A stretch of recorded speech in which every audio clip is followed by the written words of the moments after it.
Well, I've been telling a few about God's sense of humor, and they're short and sweet, and this is one of them that I almost hesitate to tell. But one of the things that I did in the ministry that I was in was I spread the joy of the Lord. I mean, first of all, Psalms 100 says, make a joyful noise, and being a yodeler, that's a joyful noise. But I used a lot of humor in my meetings, and wherever I went, I had a lot of fun. There was a lot of laughter. We had a good time, but we also had some serious times when God really blessed and people turned their lives over to God. But I had a little story that I would start off with in some churches, or in most churches. I talked about the different kinds of audiences that I was in front of as I traveled from town to town and state to state. Once in a while, I'd get in a church where there was just about no response, where people sat kind of deadpan, where they sat looking religious and kind of like, I don't know, like you're supposed to be really quiet and pious. And so I would try to crack a little humor, and sometimes you'd not even get a smile. And then you're up there and you're wondering, boy, is this the church of the refrigerator or what? You know, so, and I always made a comment that I run into different audiences, and I said sometimes it looks like some of the people came from the church of the refrigerator, or that they were baptized in pickle juice. And I would make comments like that. But the one comment I was used to saying was something about the church of the refrigerator. Well, one time I was in Florida and my family was with me. Well, part of them were. And my little son, Daryl, was probably maybe 4 or 5. And he was in the back of the church. And of course, he'd heard his dad share some of these humorous stories from time to time and over. And I was in one of those churches where I was struggling. There was nobody was smiling. Everybody was just, deadpan, just kind of looking at you like, I don't know. It's scary when you get into a place like that. And all of a sudden I look down and there's somebody tugging at my coat, and I look down and it's my son, Daryl. And I said, son, what are you doing? He says, Dad, is this the church of the refrigerator? Well, it broke the audience up. It broke them up. It did exactly what needed to be done.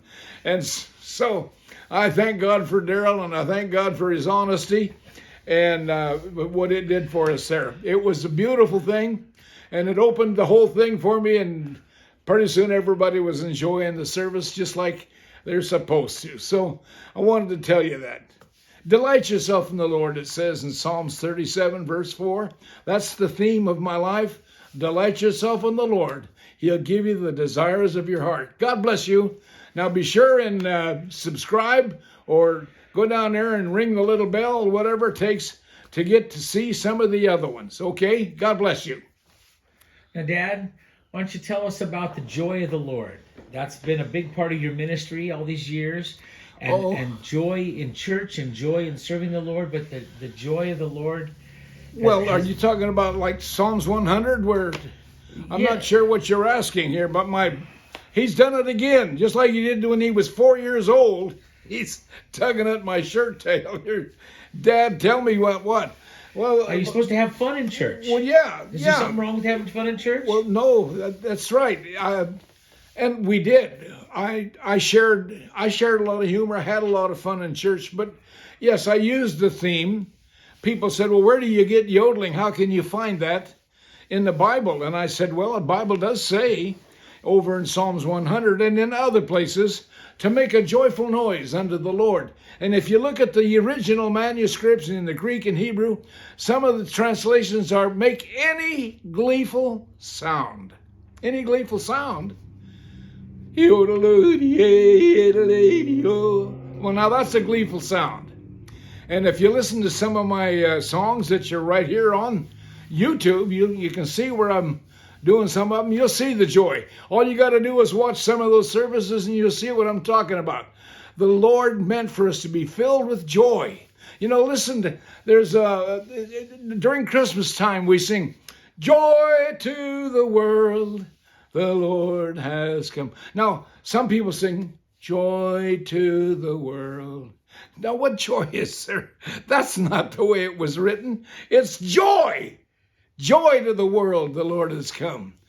Let earth receive her King. So it's a joyful thing. The gospel is full of joy because God has given us a gift. He's given us heaven absolutely free for the asking. That's the part. You got to come to a place in your life where you realize you're a sinner. You got to come to a place where you tell God, yes, I have failed and I'm a sinner. And then you ask him to forgive you. Forgive me for my sins. And he will. He'll forgive you and you'll feel that joy.